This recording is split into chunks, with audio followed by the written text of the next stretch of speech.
নবীজি বললেন, জিব্রাইল, ওরা কারা যাদের জাহান্নামের আগুনে এইভাবে কম্বল দিয়ে বারবার শাস্তি দেওয়া হয়? আমার নবীজিকে জিব্রাইল বললেন, নবীজি চলেন সামনে যাই। নবীজি জিব্রাইল আমিনকে সামনে চলে গেলেন। সামনে যাওয়ার পরে একজন মানুষকে দেখতে পেলেন, রক্তের নদীর ভিতরে হাবুডুবু খাচ্ছে।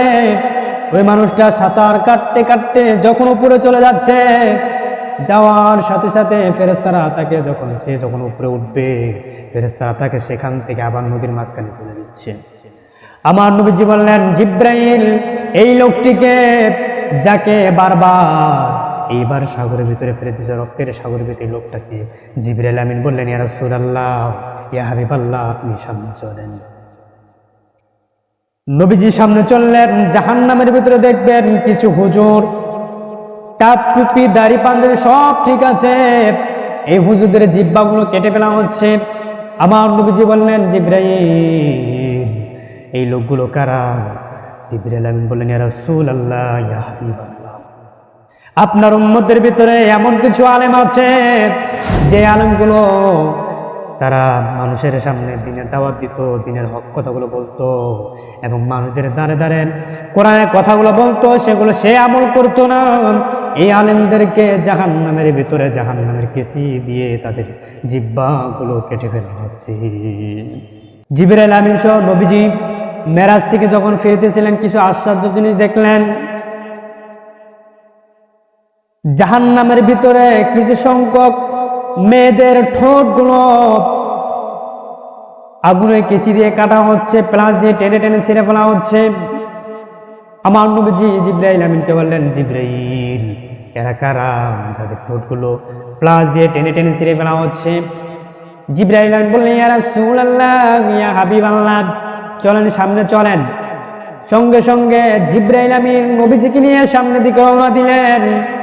দেখতে পেলেন জাহান্নামের ভিতরে কিছু সংখ্যক মহিলা উলঙ্গ, ফেরেশতারা কিছু ফেরেশতা উলঙ্গ।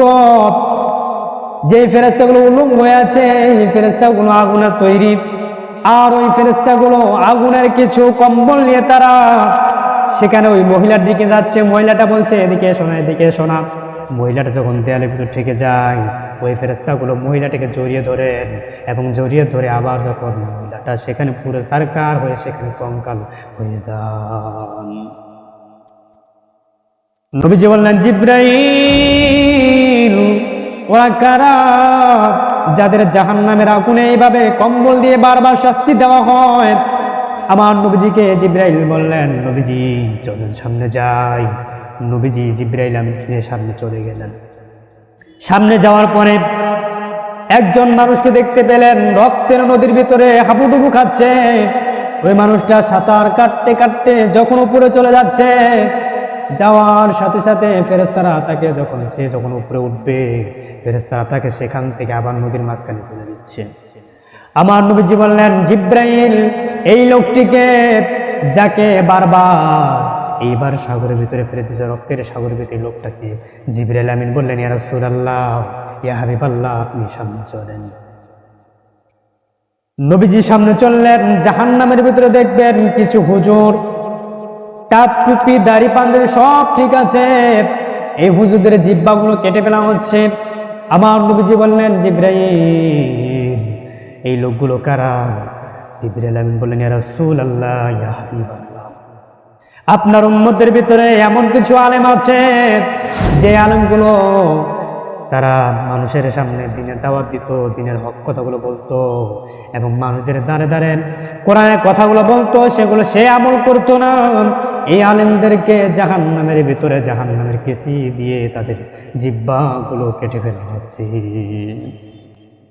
জিবরাইল আমিনকে নবীজি বললেন, ভাই জিবরাইল, আমি দেখতে পেলাম কিছু সংখ্যক মহিলাদেরকে যে জাহান্নামের ভিতরে তাদের ঠোঁটগুলো, এই ঠোঁটগুলো যে প্লাস দিয়ে টেনে টেনে ছিঁড়ে ফেলা হচ্ছে। জিবরাইলের কারা? আমার নবীজিকে জিবরাইল বললেন, ওইগুলো হলো আপনার উম্মতের ভিতরে কিছু সংখ্যক মহিলা, যারা রূপ প্রদর্শন করার জন্য দুনিয়ার ভিতরে চলাফেরা করত, ঠোঁটের ভিতরে লিপস্টিক লাগিয়ে এরপরে সুন্দর প্রদর্শন করার জন্য রাস্তা দিয়ে চলাফেরা করত। এরকম কিছু মেয়েরা চলাফেরা করতেছে, এই জন্য আল্লাহ পাক রব্বুল আলামিন তাদের জন্য জাহান্নামের করে দিয়েছেন। আমার ভাইয়েরা, জাহান্নাম কেমন অবস্থা, জাহান্নাম কত ভয়ঙ্কর। জাহান্নামের ভিতরে মানুষদেরকে আগুনে পোড়ানো হবে, এই মানুষগুলোর রক্ত মাংসগুলো পুড়ে ছারখার হয়ে যাবে এবং কলিজাগুলো ভুনা হয়ে যাবে। মানুষদেরকে জাহান্নামের আগুনের ভিতরে নিক্ষেপ করা হবে, ওই মানুষগুলো জাহান্নাম থেকে বের হয়ে যাবে, ফেরেশতারা রশি দিয়ে টেনে টেনে আবার ওই মানুষগুলোকে আবার জাহান্নামের ভিতরে ফেলে দিবে।